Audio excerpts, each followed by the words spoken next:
This Steve Jones Show podcast is now loading. The Steve Jones Show podcast is presented by Sunbury Motor Company, Purdy Insurance, Brewers Outlet, and NIL Game Changers.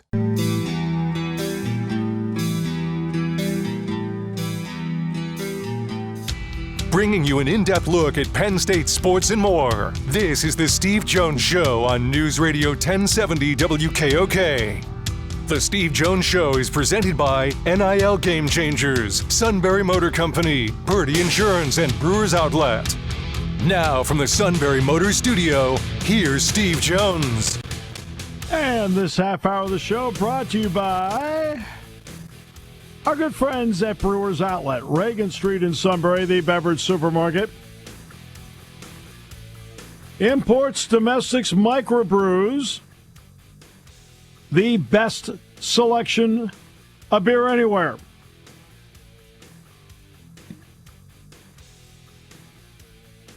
Wine coolers, water, soft drink, snacks. They roast their peanuts fresh and hot every day. And 6 great flavors of slushies.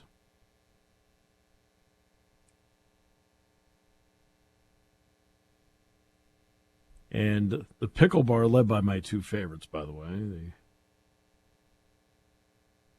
Barrels and the Dills, indeed second to none, all at Brewers Outlet.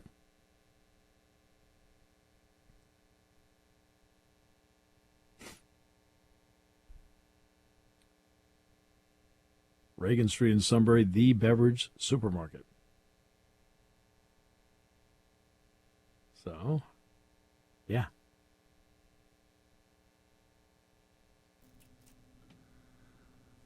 Did they enjoy their first Major League game yesterday? They did, very much. Very much. So. Probably wished it was a little warmer. Well, yeah, the warmer part, I mean, that, it was the wind more than anything else. I mean, that's the issue, but that's it.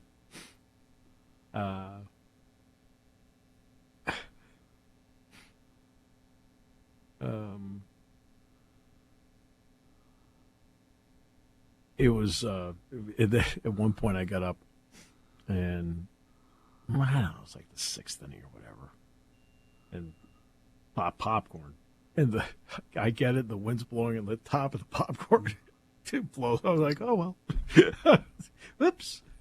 So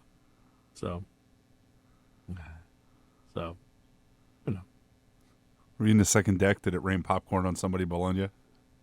No, I was still in the concourse. Yeah. Right. Yeah, it was no big deal. It worked out really well. So, yeah, but it was great. I remember the first time I went. I was 5. It was 1963. It was the Red Sox and the Yankees. My dad went. My grandfather went. My mom's Uncle Jesse went. I remember he bought us bags of peanuts. We're like, oh, hey. It's like,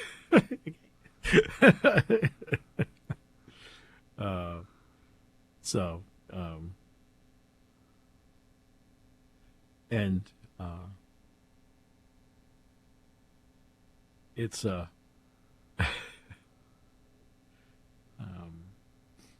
and so I remember that, and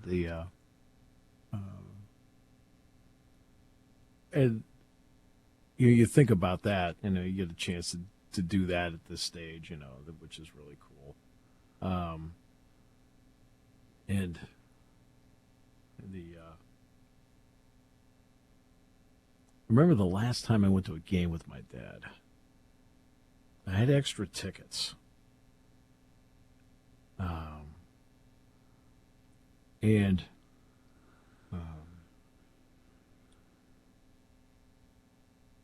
And just out of nowhere, I said, you know what? Me and my dad wants to go. Because we had a bunch of them. I think we had like 8 of them, and somebody couldn't go, so I had an extra ticket.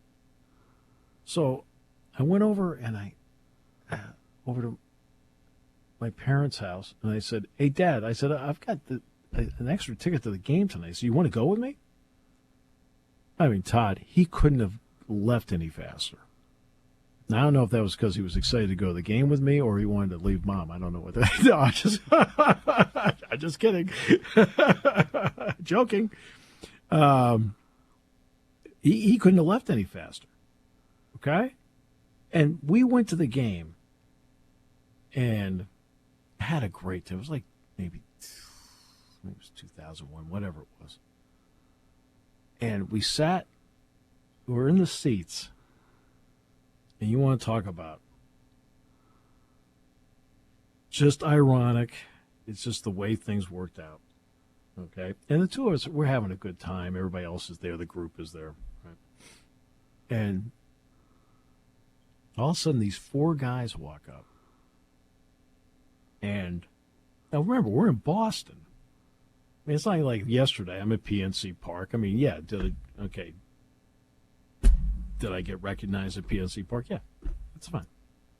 Okay, but I'm in Boston. These four guys walk up and they said, to the seat because we were sitting on the end of the row.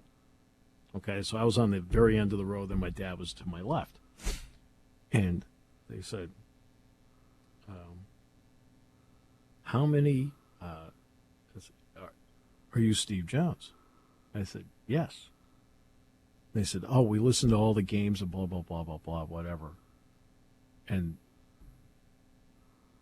it's one of those like moments you always want your dad to be proud of you. He's kind of looking over like, "Hey, I'm glad I made this trip." It's like, okay, that's actually kind of cool. So, yeah, But yeah, that's the last time he and I went to a game together. But it's like it was just out of nowhere. Yeah. So I always say it depends on who's asking. I want to gauge if they just want to say hi or if they're mad about something first. Oh no! Everybody who stopped me yesterday was really nice. No. No, they were really nice. So it was, I have no issue with that. None. At all.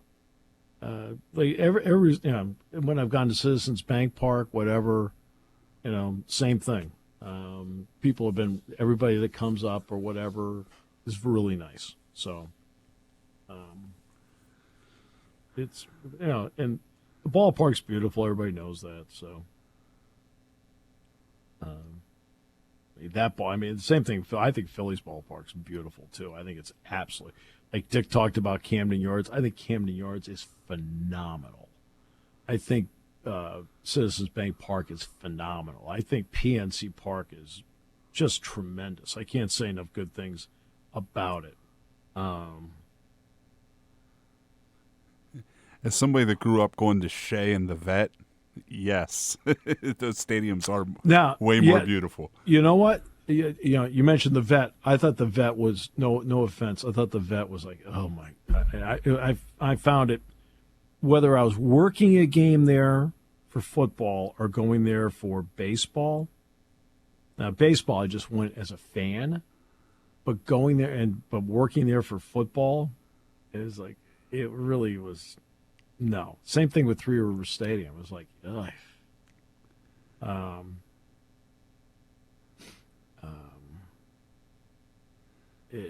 Those places were like, ugh. Not great. But the new ballparks, phenomenal.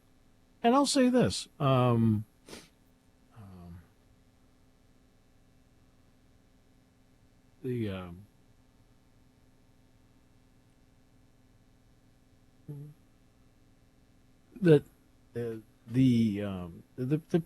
think they do a good job with the experience there. Overall, I hadn't been to a major league game in 5 years.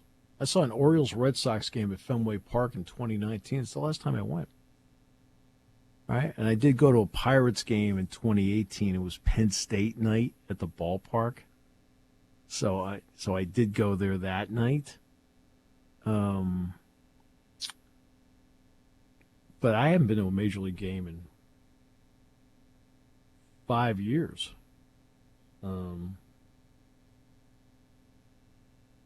it was a lot of fun. Like I said, I know I'm planning on going to one next year. So,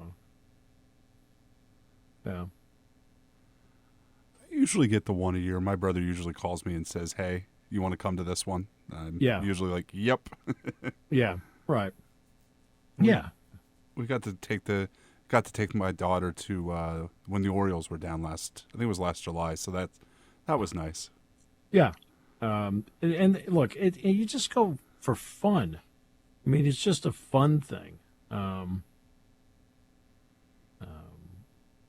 that's where, you want to, just enjoy it. I mean, it's funny because somebody said, when's the last time you went to something and you were just a fan? And I said, probably the last major league game I went to 5 years ago. Everything else I go to, look, let's not,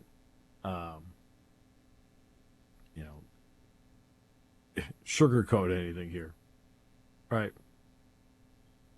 They are, my job's fun. Okay? Is it work? Sure, it's work, but I'm having a blast. And that's, so, but going,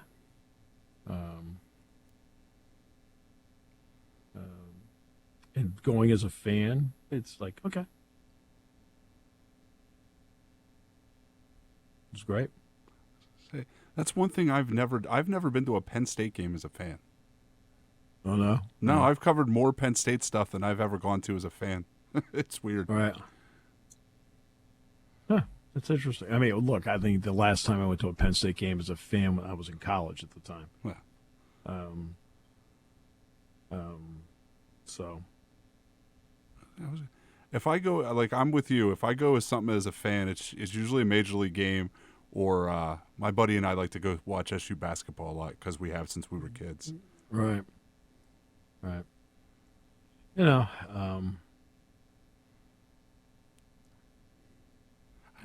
Honestly, I get my fix from the stuff I cover.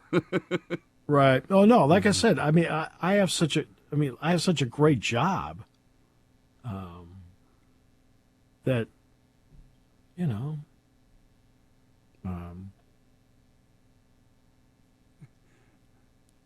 that I don't think about stuff like that. It just turned out this was a situation where, I had some time off. I wanted to go see a Red Sox game. That's as close as they got. The Pirates, to their credit, do a great presentation all the way through, just like at the Phillies. I mean, when I've been to Citizens Bank Park, I think the people at Citizens Bank Park and the Phillies do a great job. And look, and you've got to do this 81 times over and over and over and over again, because you've got to have people to want to come back, want to be a part of it. And so, I mean, that's got to be easier now for the Phillies since they're decent. That's got to be much harder for the people at PNC Park. Well, you know what? The Pirates got off to a good start. And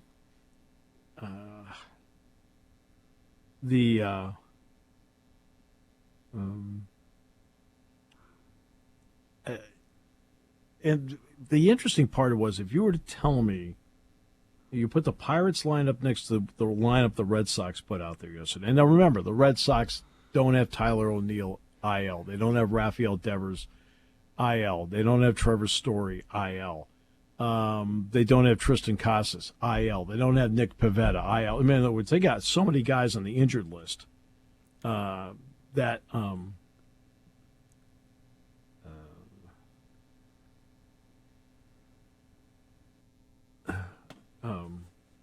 that it's not the same team. The Pirates lineup is exponentially better in terms of, like, they've got McCutchen, they've got O'Neill Cruz, they've got Brian Reynolds, it's actually a better lineup. But, like, That's like Dick talking about Jackson Holliday. The entire Pirates team right now is hitting like Jackson Holliday. Right, they're all. I mean, Connor Joe led off the game with a double to the Nook, And if it wasn't hit to the nook, it would have been a home run. Right? The nook is 410 feet away. If there's no nook there and it's just a wall going on, it would have cleared the fence, would have been home. Now, he eventually scored on a sacrifice fly. But that's the only time they led in the game. It's the only time.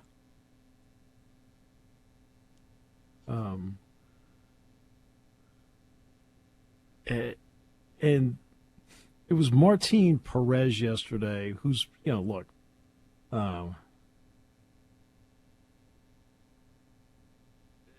who's been around a lot. And as I said to somebody yesterday, I said, give the guy credit. When you hang in, as long as they have in their career and keep their career alive, hey, you got to be able to give, some credit where credit is due, because you've hung in there as long as you have. And he was fine till he got to the second time of the lineup. But it was interesting seeing, the Red Sox are not a good defensive team. And they may be, without question, one of the bottom 5 defensive teams in baseball, and they've been like that for 2 years now. Yet yesterday, the Red Sox made no defensive mistakes. Well, they made one. I'll get to that in a second. They made one defensive mistake the entire game. Their pitching was great the entire game. It was a bullpen game. And they didn't even use Martin or Jansen. They had Martin up warming up in the 8th inning. And then the Red Sox scored 2 runs to make it 6-1. They said, hey, look, sit down, rest. Right? And they went with Anderson to close out because they were going to go Martin in the 8th and Kenley Jansen in the 9th. Well, after they scored 2 runs to make it 6-1, they told those guys to sit down. You're not going to pitch today. They didn't need him. Right? But the Pirates made mistakes all over the lot. Every time you turned around, there was catcher's interference. There was defensive interference, right? Then the Red Sox finally made a mistake, threw the ball away. It went off the padding. It was picked up, thrown to second, and Hayes got thrown out, or Sawinski. Sawinski got thrown out. No, Hayes got thrown out, right? And they gave him an infield hit because they said it was a slow roller to short. They said he would have beaten it out. But he then tried to make something happen. He got thrown out. Sawinski hit one down the line and right. He gets thrown out at second base by Refsnyder. Right. When a team is struggling, you have guys who try to make something happen to get everybody going, and all they do is set you back.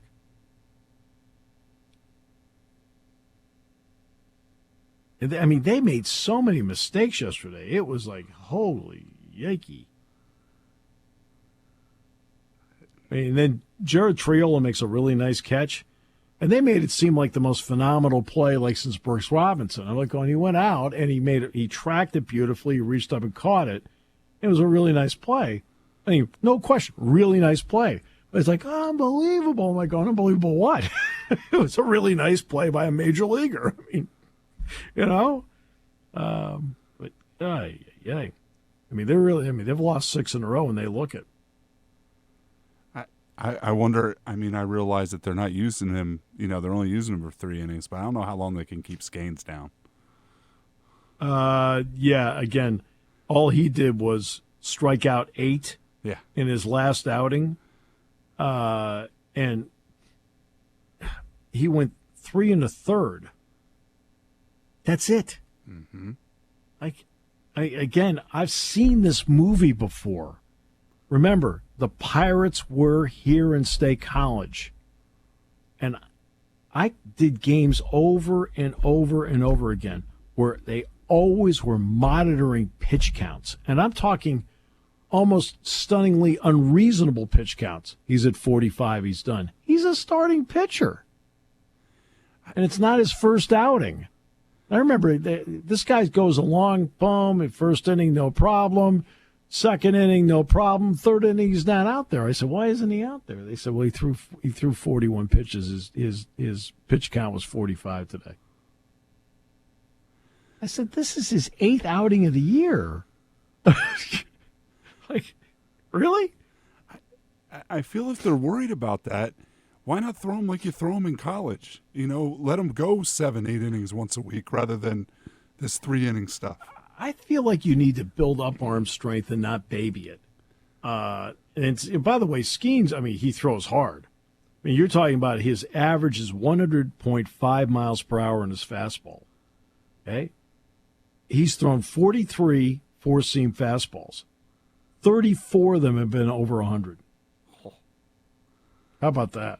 That shouldn't be legal. I don't know how much longer you can keep down. By the way, the 3 1/3 tied his season high. He threw 65 pitches, up from 55 against Toledo. The Pirates have purposely slow-played Skeens. Oh, for goodness sakes, give him the ball and let him go. That's why, Steven Strasburg just retired. And remember how the Nationals, everybody knows famously that one year, right, shut him down when they had a chance to make the playoffs? Right? And guess what? What did Strasburg still have trouble with? He still had arm trouble. It didn't help him. In the end, it didn't help him. I think they got to get to realize the point. They're going to break anyway. I think we're at the point now that even babying them. They've been babying them for 5-8 years, and that hasn't slowed down the injury process either. Well, you know what? Was it Tim that made the point? I'm trying to think who made the point last week about the fact that they're all throwing like so hard. Yes. Right. See, and that's what happens when everything is power and there's, quote, not enough pitching. Now, you got to be able to pitch. I watched Winkowski and Perez both yesterday. Neither one of those guys was a 100-mile-per-hour guy. And they put up on the board what the pitch speed is and what the pitch is. I saw so many cutters, sliders, things like that. Now, later, a couple of guys threw sweepers. Sweepers are a little harder on your arm, and that is one of the issues that you do have.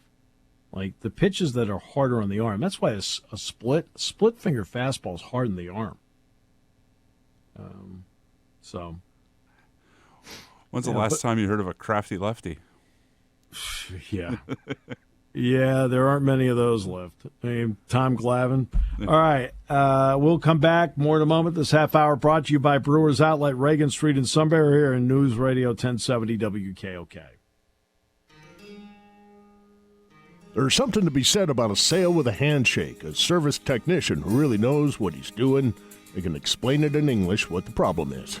There's nothing better than having that friend you could trust in the area. That's Sunbury Motors, where you get selection, knowledgeable salespeople, and prices that fit your budget, and more important, that friend you can trust. Welcome to Sunbury Motors, Kia, Ford, and Hyundai. You could shop other dealers and compare prices, but at Sunbury Motors, you get their lowest price promise. They research the current used vehicle market and guarantee their used car prices are the lowest. If you find a lower price, Sunbury Motors will beat it. 3 dealers all in one. See their full new and pre-owned inventory at sunburymotors.com. Pick out a vehicle you like and schedule your test drive online. Follow them on Facebook. Sunbury Motors Ford and Hyundai, North 4th Street, Sunbury, and Sunbury Motors Kia, routes 11 and 15 in Hummel's Wharf.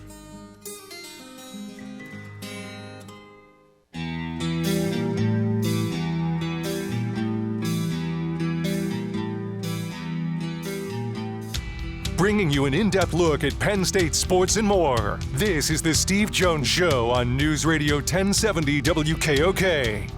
The Steve Jones Show is presented by Brewers Outlet, NIL Game Changers, Sunbury Motor Company, and Purdy Insurance. Now from the Sunbury Motor Studio, here's Steve Jones. And the half hour of the show brought to you by Sunbury Motors, 4th Street in Sunbury.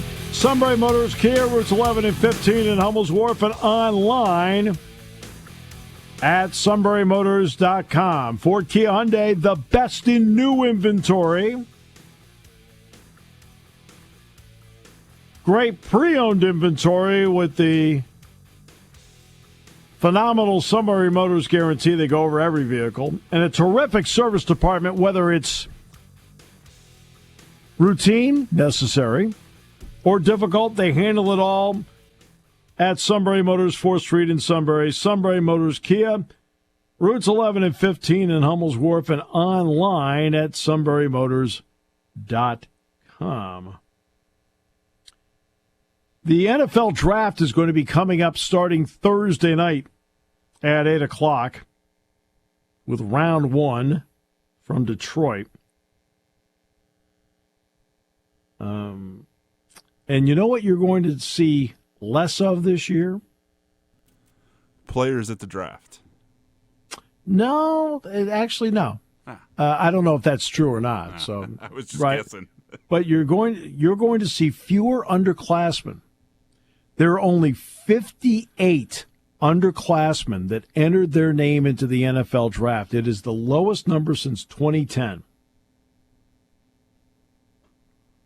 How about that? Only 58. Why?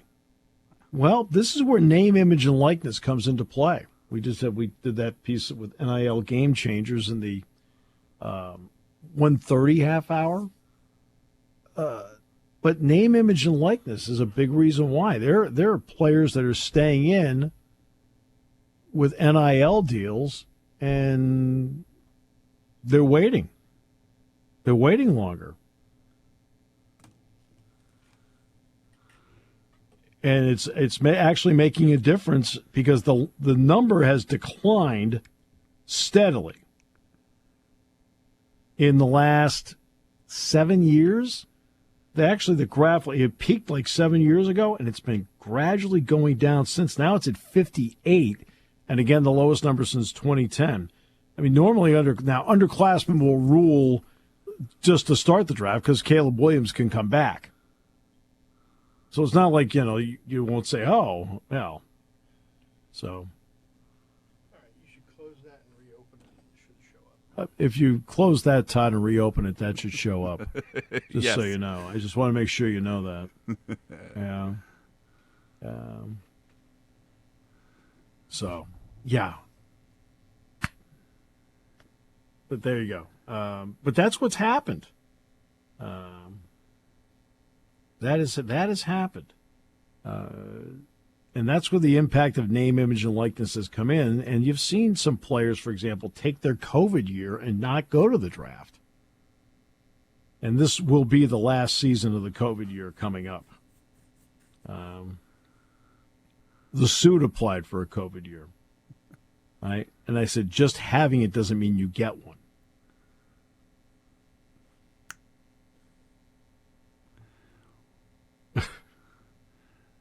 He had a couple times, as a matter of fact. I want a COVID year. Oh, haven't we suffered enough? No. From the middle rounds down, you'd probably think, you're probably not making quite as much money, but, if you're having fun in college and you're contributing, right, it's probably a little better than trying to make an NFL team in a training camp. And that's how this is impacting. Now, let's give you an example. Okay. Curtis Jacobs is not an underclassman. He would be considered somebody that would be in the draft and would not be in the underclassman category, even though he had a year of eligibility remaining. The year of eligibility he had remaining was his COVID year, because Curtis played 4 years. So he would not be one of the 58. But a Caleb Williams would be. So, guys that have a COVID year of eligibility, they don't count in this. Yeah, they would be considered seniors going into the NFL draft. But that's what it comes down to. That you have fewer underclassmen going in. That's why I'm going to be interested to see what happens with the NBA. Because the NBA is becoming, the first overall pick in the draft is going to be the same story as it was last year. It's going to be a guy from France. That's why when people look at like Jeremy Woj transferred from Duke to Baylor. Well, guess what? That's the best move for him. Because the NBA draft, when you start figuring in, there's 58 spots again available. When you start figuring in the foreign players, it's, and the one and dones, it is not great for upperclassmen. It's just not.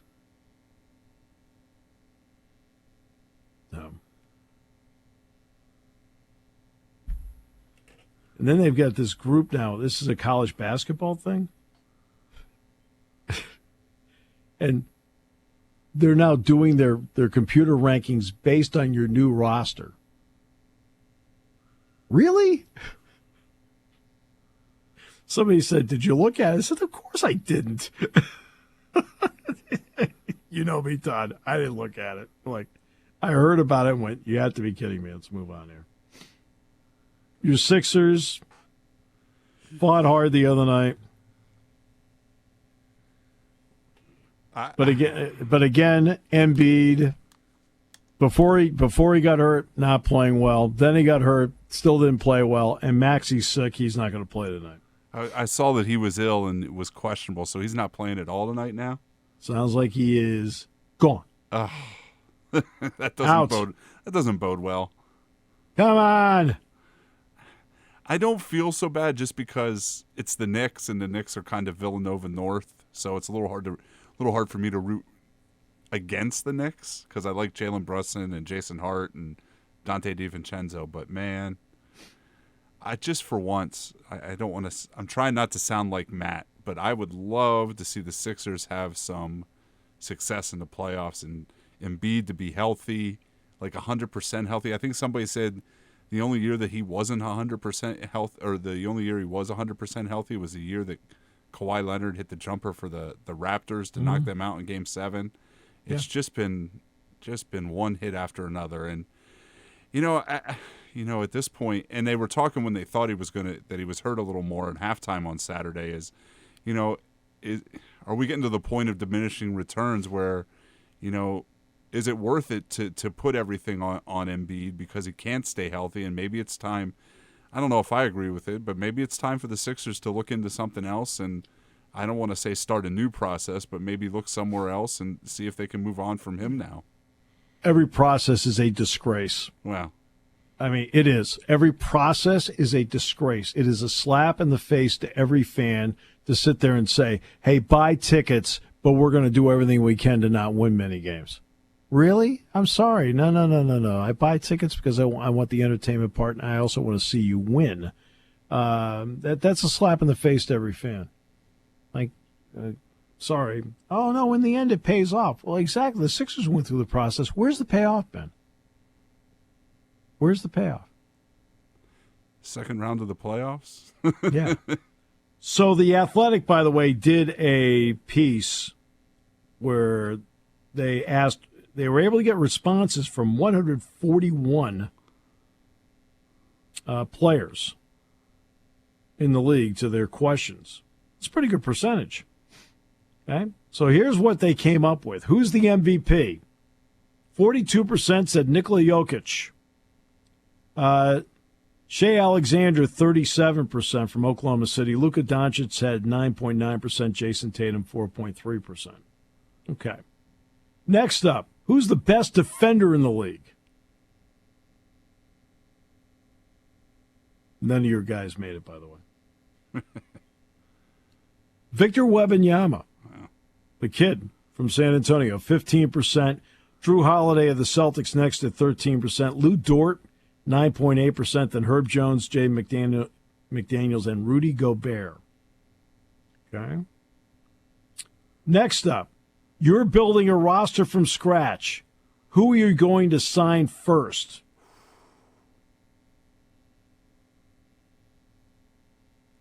Probably Victor. Victor Wembanyama was first. 28%, just barely in front of Nikola Jokic, who was at 27%. Anthony Edwards was third, 10.3%. Luka Doncic, 8.8%. Shea Alexander, 4.4%. Jason Tatum, 3.6%. Joel Embiid, 2.9%. LeBron James, 2.9%. Giannis, 2.2%. Paolo Banchero, 2.2%. Steph Curry, 2.2%. Who's the league's most overrated player? I saw this one. Rudy Gobert. Rudy Gobert at 13.6%. Jordan Poole next at 8.6%. Trae Young, last year's winner, at 7.4%. Then Dillon Brooks, James Harden, Bradley Beal. Next up, who's the league's most underrated player? And I completely agree with this one. That's a tough one. Derek White of the Celtics. Okay. Every time you turn around on a team with Brown, Tatum, Porzingis, all right, he's out there, and Drew Holiday, he's out there making plays. Very quietly, just goes about his deal, punches in, punches out. Jalen Williams, another really good one. Holiday's third. Alexander from Oklahoma City is fourth. And De'Aaron Fox of Sacramento right there. And then Brandon Ingram with the Pelicans. Who in the league would you least like to fight? James Johnson, 54%. Good right hand, by the way. Steven Adams was next. Embiid, by the way, finished fourth. Draymond Green finished fifth. I don't ever want to fight a 7-foot, 300-pound man, so Embiid and Adams are out, man. Ooh.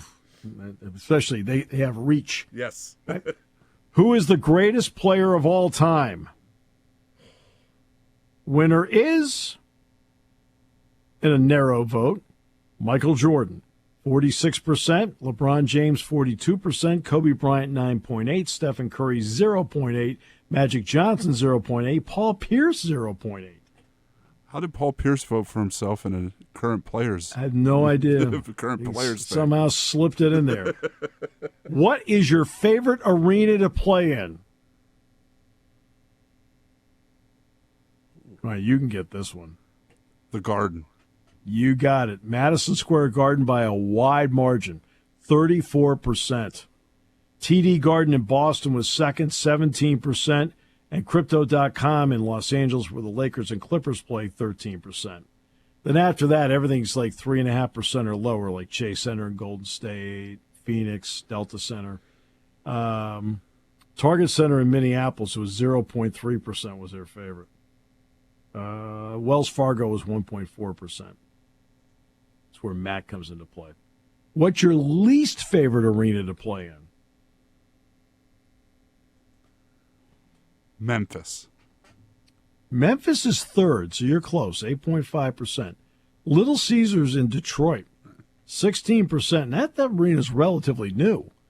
Charlotte, Spectrum Center, 10%. FedEx Forum, Memphis, you mentioned 8.5%. Capital One in D.C., 7%. Delta Center in Utah, 7%. If you're wondering about Wells Fargo, it was at the very bottom at 1.5%, so like no problem for the players. It did not fit into least favorite arena. Which current coach, aside from your own, would you most want to play for? The guy from OKC. Actually, it's Eric Spoelstra of the Miami Heat, 20%. Greg Popovich of the Spurs, 18.8%. Steve Kerr, 9%. Tyronn Lue, 6.8%. And Michael Malone, the head coach of the Nuggets, 6%. Doc Rivers was right after that at 5.3%.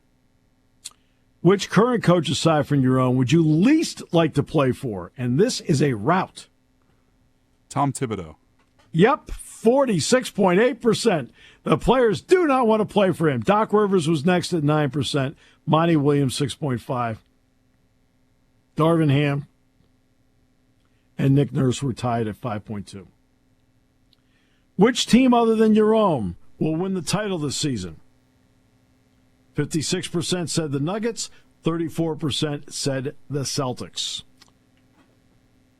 What letter grade do you give the referees this season? A, 3%. B, 27%. C, 48%. D, 13.6%. F, 8.3%. A voter that gave an F said, oh, shoot, they don't know if they want us to play or not play. But you know what? They actually are good people. What letter grade would you give Commissioner Adam Silver?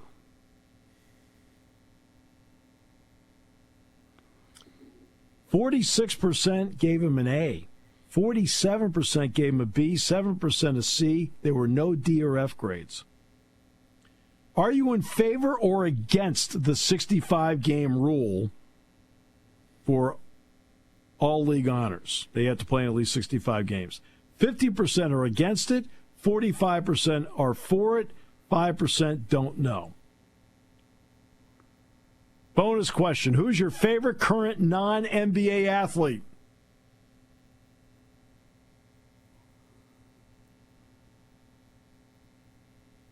Caitlin Clark didn't win this, did she? She finished second with 6%. She finished second. Patrick Mahomes. Mahomes finished fifth, 3.5%. Lamar Jackson, 13%. Caitlin Clark, second, 6.1%. Nikola Jokic, Novak Djokovic, 4.3%. Usain Bolt, 3.5%. Mahomes, 3.5%. Mike Tyson, 3.5%. Justin Jefferson, 2.6%. Johnny Jones, 2.6%. Shohei Ohtani, 2.6%. And then these are all 1.7s. Tank Davis, Jalen Hurts, Mbappe, Lionel Messi, Neymar, Angel Reese, Aaron Rodgers, Ronaldo, C.J. Stroud, Juju Watkins, Tiger Woods. 0.9%. An entire group or less. Ronald Acuna Jr., Devontae Adams, Tony Adams, Jordan Spieth, Kelsey Plum, Sabrina Ionescu, CeeDee Lamb, and Kirk Cousins and the Suit. So there's Chutter fans in the NBA? Yes.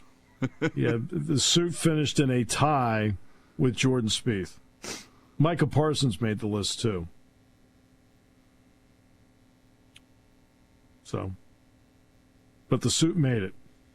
Really tremendous work. Notice how he jumped in the show here and helped you with the computer. I think he was doing some work. He just happened to need my computer. Of course. By the way, they have a comment section on this like they all do. Right? And the first comment was exactly what you said. Did Paul Pierce vote for himself?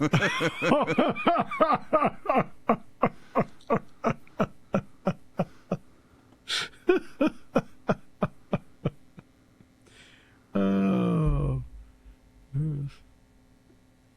Yeah. The Pierce one's the one that's got people going, what the heck? Everybody's like, somebody had to do it as a joke.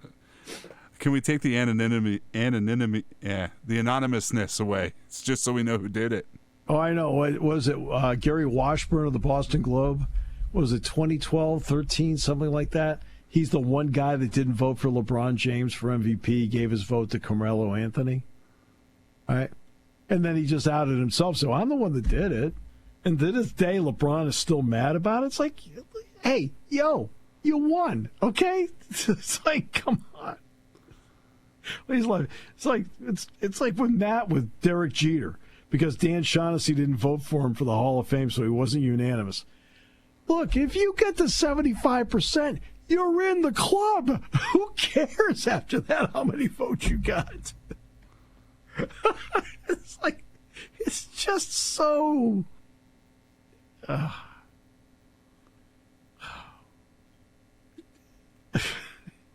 Not unanimous. Did you win? Yeah, good enough. There are a lot of people that didn't win, right? All right. Great day, by the way. Enjoyed it. We talked about the draft. Matt's going to be on tomorrow's show, I believe. That is correct.